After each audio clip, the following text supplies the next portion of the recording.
My beloved brothers and sisters, today I want to share with you a beautiful secret hidden in the Word of God. It is the story of how the prophet Elisha used something as simple as salt. Yes, ordinary salt. And through that simple act, God performed a great miracle.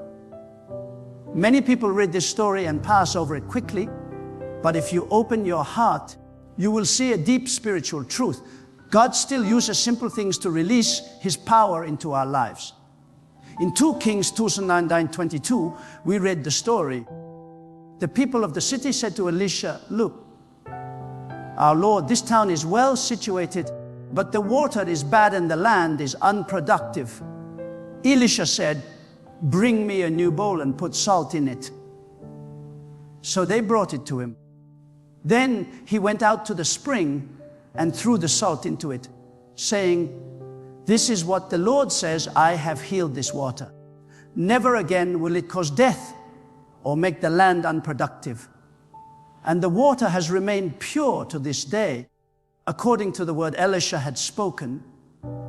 This story begins with a problem, a very serious one.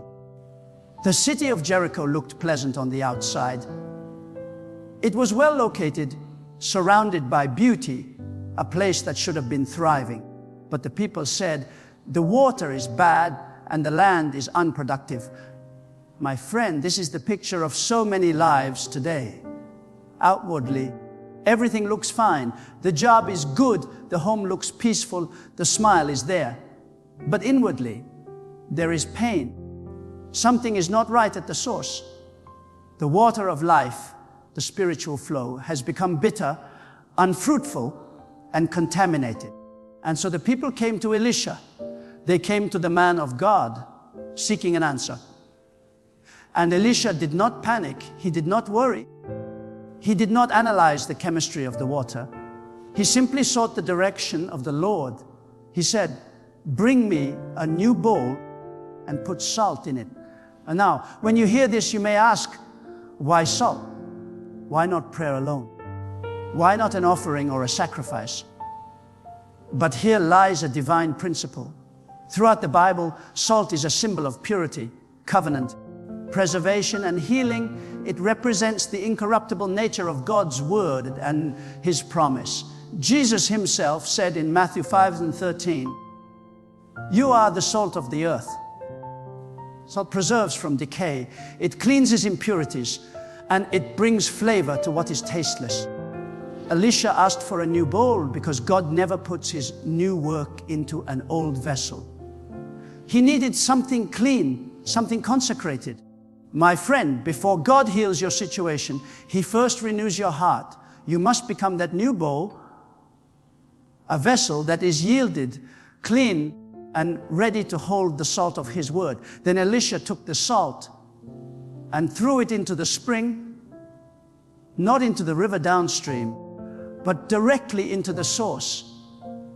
This is important. God always deals with the root, not the surface. If you only pray about your symptoms, you may see temporary relief.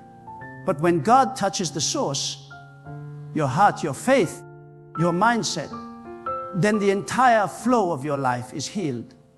When Elisha threw the salt into the spring, he declared, "Thus says the Lord, I have healed this water." He did not say, "I will heal it." He spoke in faith as if it was already done. This is how faith works. Faith speaks the promise before the evidence appears. Faith declares the invisible as though it is visible. You see, the miracle was not in the salt. Salt is just a symbol. The power was in the word spoken in faith. Elisha's faith connected the natural with the supernatural. God used a simple act of obedience to manifest His power. My brothers and sisters, many people wait for God to move before they act. But faith is action. Faith is moving before the miracle. When you step out, when you obey the small instruction, that's when God moves. Dr. Cho often said, faith must have an action point. It is not enough to say, "I believe." You must show it by your obedience. In my early ministry, when we had nothing, no building, no money, no support. I prayed and the Lord told me, start small. So we began in a tent with empty chairs. Every day I preached to those empty chairs, speaking as if the people were already there. The world called it foolishness, but God called it faith. And slowly the chairs began to fill. Today millions have come to Christ because of that small act of faith. Just like Elisha, you must take your salt, your faith, and throw it into the situation that looks barren. Maybe your marriage has become bitter. Your finances are dry. Your health has been unproductive. Do not just complain about the problem. Act in faith. Take the word of God, speak it, and declare healing over your situation. When you say, thus says the Lord, my life is healed, my family is restored, my source is purified, heaven hears you are not speaking empty words. You are declaring the promises of God. And the moment you speak in faith, the power of the Holy Spirit begins to move. The Bible says that after Elisha spoke, the water remained pure, not for a day or a week, but permanently. And the water has remained pure to this day. This is the nature of divine healing. When God heals, He heals completely.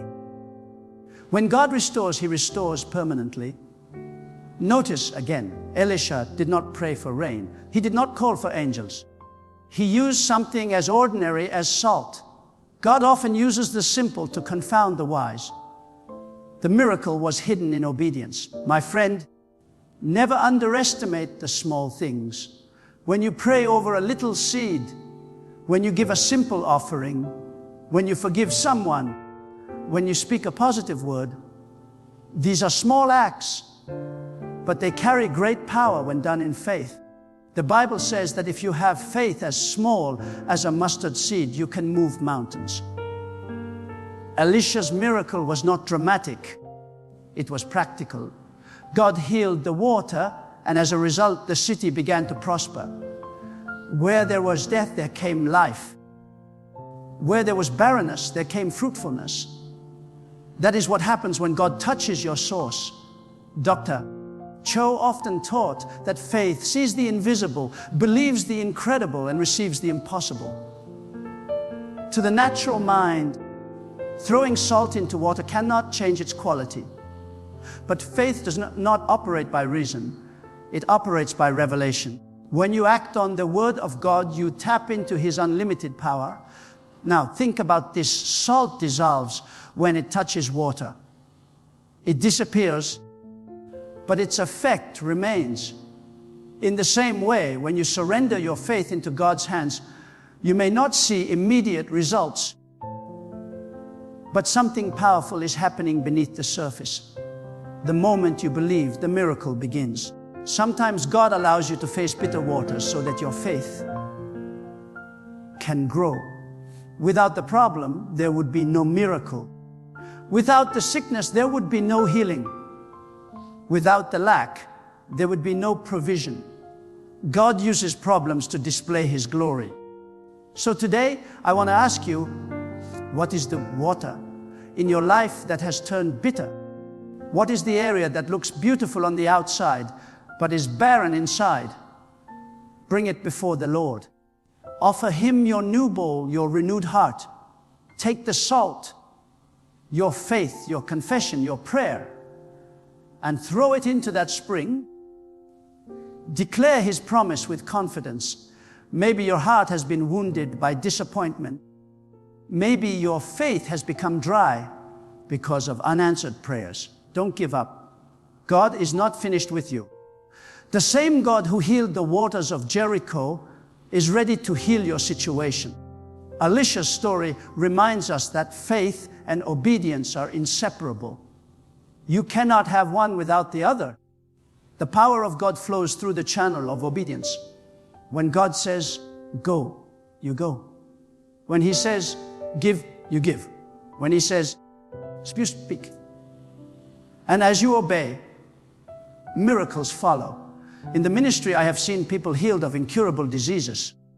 businesses restored, barren couples blessed with children, not because of my power, but because of simple faith. They took the word, believed it, and acted on it. When we built the Yoido Full Gospel Church, there was a time when the debt seemed impossible to overcome.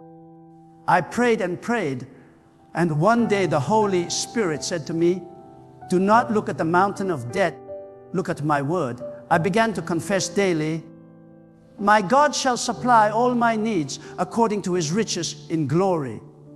That confession became my salt. I threw it into the bitter water of financial need, and soon God performed a miracle. The debt was paid, and the church continued to grow. This is the same principle Elisha used. Take the word, apply it to your situation, and declare the outcome in faith. You may say, "But Pastor, my situation has not changed yet." My friend, faith is not moved by what it sees. When Elisha spoke, the water did not instantly turn clear before his eyes, but he believed the word of the Lord. Over time, the result became visible. Keep believing, even when you don't see immediate results.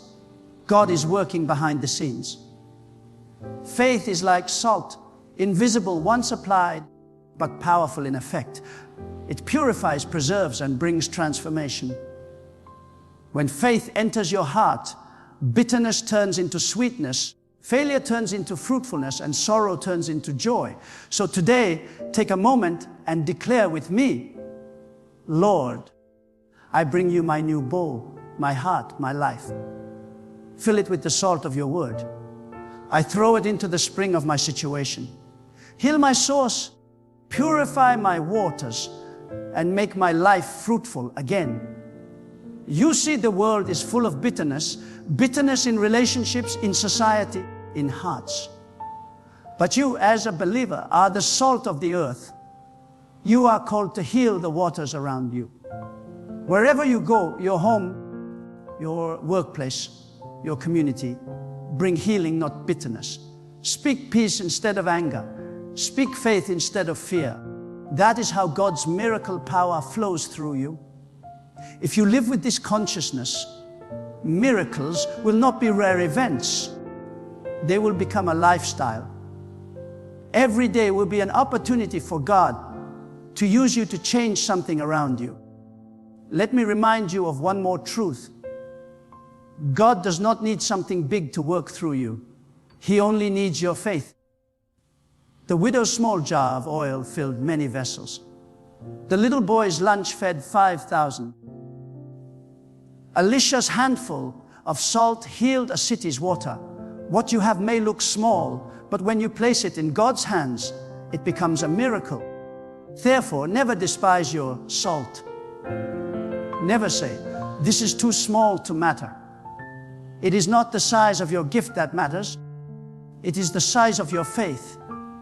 As you go through this week, look at every problem not as a burden, but as an opportunity for a miracle. When you see something bitter, throw your salt of faith into it. When you face a need, declare God's supply. When you encounter pain, speak his healing. And just as Elisha's declaration brought healing that remained, I believe your words of faith will bring lasting transformation. The same Spirit that worked through Elisha is working through you. My friend, do not wait for the perfect condition. Do not wait for everything to make sense. Act now. Believe now. Speak now. God is ready to perform his word in your life. Remember, it was not the salt, it was the faith. And faith still works. So take your new bowl, fill it with salt, and say with Elisha, "Thus says the Lord, my water is healed." And watch as God turns your bitter places into rivers of living water. Hallelujah!